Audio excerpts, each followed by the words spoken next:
I'm Dr. Thomas Maples, and welcome back to A Sacred Journey. Today's topic, we're going to dare to focus. We're going to explore attention deficit and our focus factor.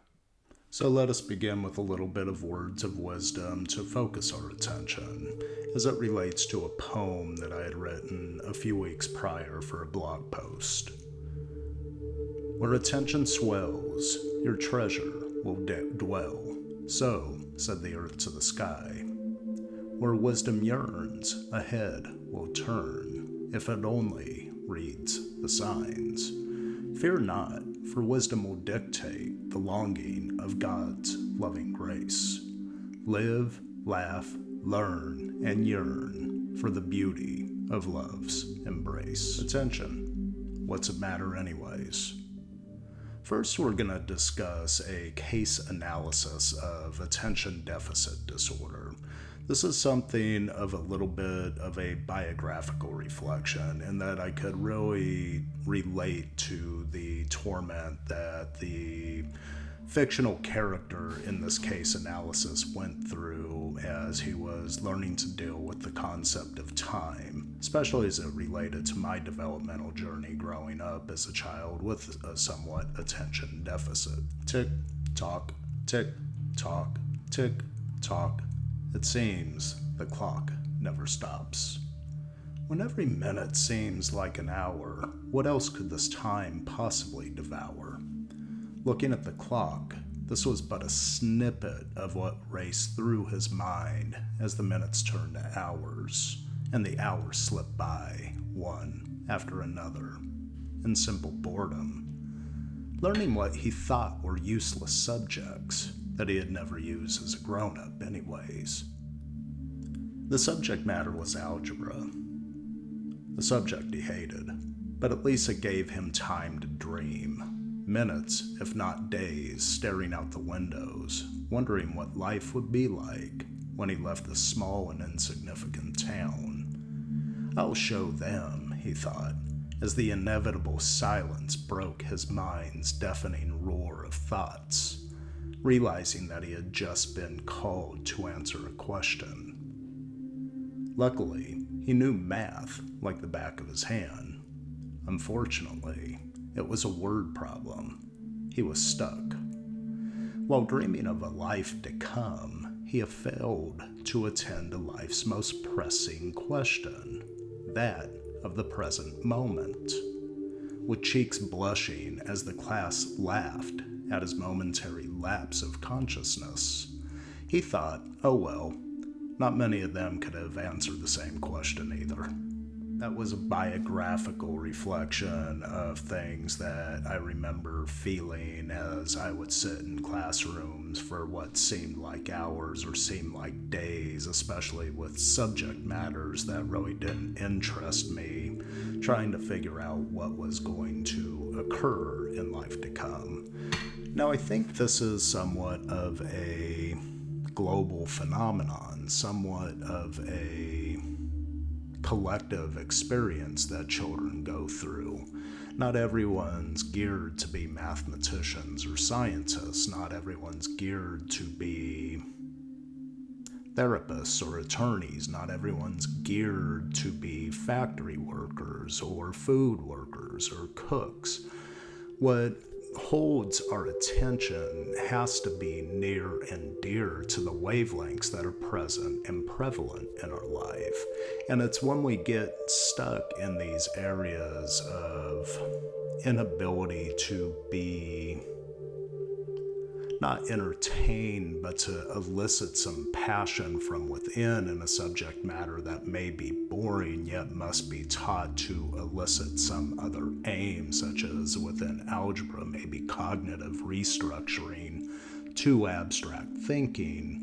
What ends up happening when this occurs is we may get lost into the attention deficit. It just simply may not elicit enough passion for us to maintain focus over a long or prolonged period of time.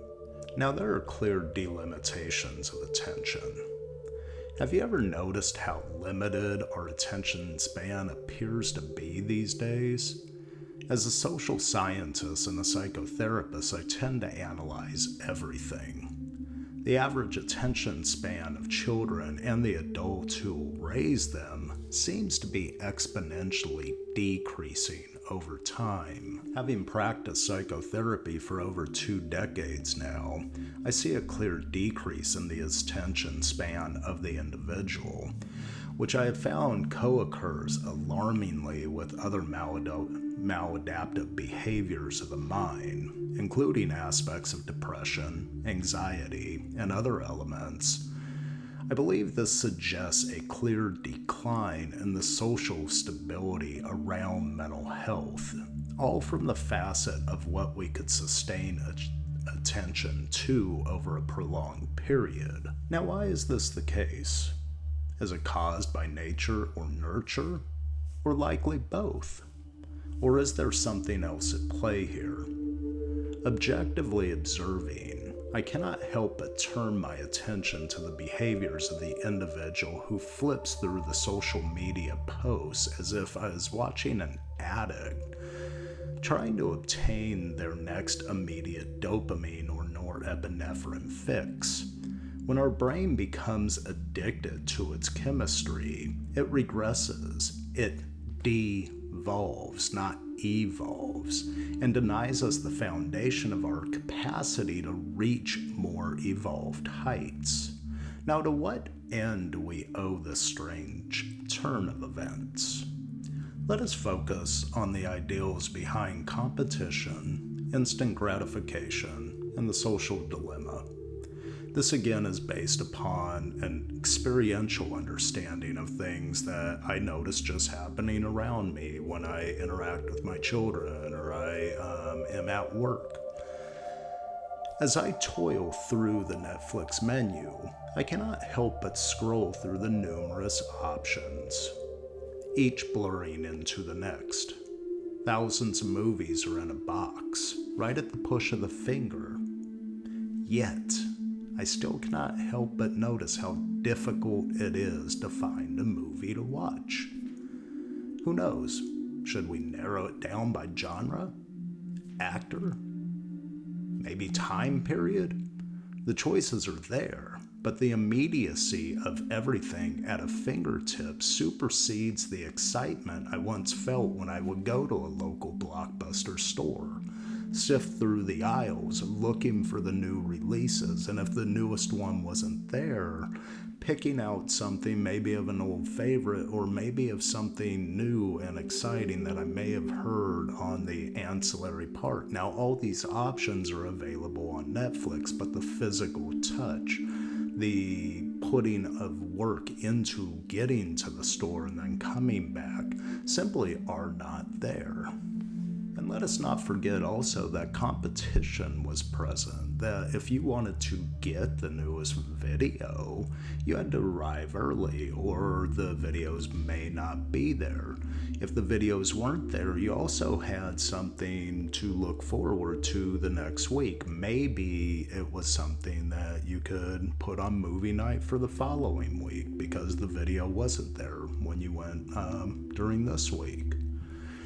Now, there is something inherent in the need of competition that activates the psyche to focus attention.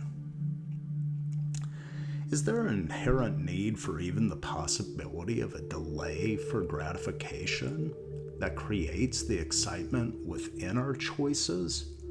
I believe there is, because when we compete with others, we have to begin to focus our attention on that which we want, not all the outside periphery noise that may be there. You know, even though the newest blockbuster hit may not have been in the store, like I said earlier, it created the possibility for movie night next week, which then goes on a list to be determined again, let's say the following Friday, as a means to this is the movie I still want to see, thus creating excitement, thus focusing attention towards what you're trying to obtain. The social dilemma poses just that. It's a buffet of all-you-can-eat information instantaneously accessible to gorge oneself upon. upon, but to an end that honors more of a glutton versus connoisseur's lifestyle. An old saying goes, knowledge is king. Information stands at the forefront of that knowledge, but without direction, information is just noise. It can be sifted, sorted through, shoveled, buried, reacted upon, rejected, or even downright canceled in today's culture. Yet, without direction, what did that information give us, or our ability to create real movement towards an actual aim of intent we may wish to undertake as a means to realize a more optimal self-oriented perspective of who we want to become?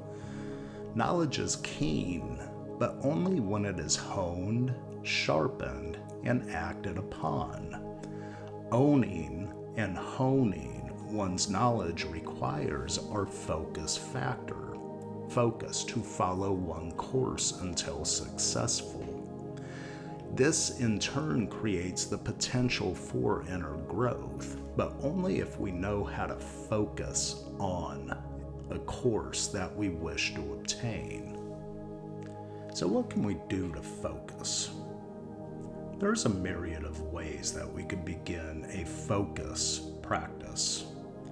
I label it a focus practice because it takes practice and is a lifelong commitment that may get easier over time, just as patience may. This is not a set it and forget it affair. On a positive note, the more you engage in a new focus habit, the more you can get to know yourself. The more you can become familiar with yourself. The easier it will be to engage in practices such as this as a game of self-changing development. This is a self-realization affair, and learning to focus our attention really creates that means by which we take the self and we begin to move it slowly towards that self we wish to become. Like I said, as a child, I was diagnosed with an attention deficit. I did not take medication for this, but instead learned to work with my attention. Not that this is the only method to work with attention deficits. You see, every person differs, and their biology, psychology, and spiritual capacity to overcome such difficulties all will differ. The key is to find ways to practice with your attention over time, with consistency, and eventually train its capacity to create a dynamic workflow, one that works for you, but at the same time allows you to get work done. Focus, F-O-C-U-S. Follow one course until successful. Focus is an acronym.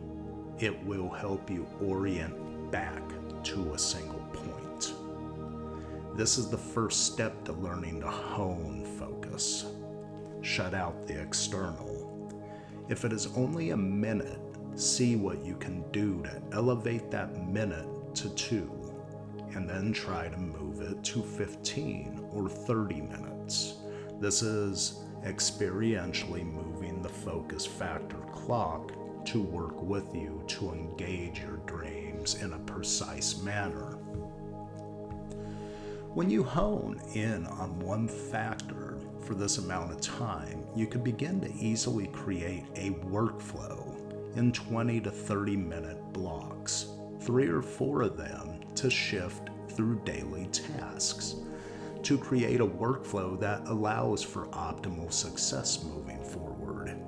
Even at work, you get a break after 2 hours. That is the time to debrief, reorient to the task at hand, and then re-engage. 3 to 4 30-minute tasks, a break, and then revisit.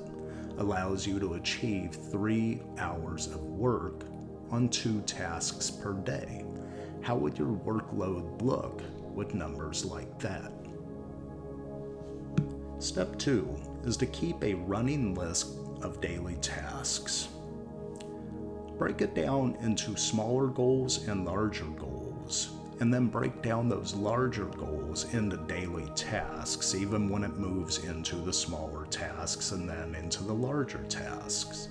This list should be living. It should be a living document, allowing you to cross off tasks while at the same time adding new ones. Don't give yourself too many tasks to do. This will inundate you. And the key to this game is small, consistent, and persistent successes. Breaking down the day into time blocks and compartmentalizing in this fashion will feel boring to the ADHD mind. However, one time, the rewards will more than make up for the initial boredom felt. The more you feel at home in the successes you are creating, the more your successes will encourage you to take on increasingly complex tasks and goals even that can lead to larger scale dreams to be realized. I hope this little exploration on attention in psychology and its deficits and the ways to overcome its barriers has been helpful. Let me know if you have any questions and feel free to leave a comment or a concern on any of the social media channels this is posted. And as always, my friends, let me leave you with a blessing. May blessings find you on your journey to focus your attention, envision, believe, chart a course, and advance confidently in the direction of your dreams. Goodbye for now, and thank you for joining me.